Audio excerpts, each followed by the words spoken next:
أهلا بكم في تطبيق اللغة الكردية على الفيسبوك. هم بخير هاتنا أبليكاسيون زماني كردي لسر فيسبوكي.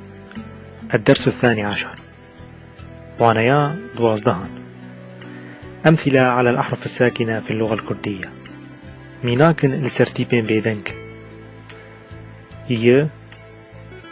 ياخيبون، تمرد، شايست، حلال أو مسموح به، زيان، ضرر أو أذى،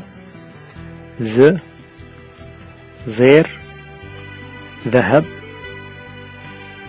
كفز، تحلب، خوذ، أحدب.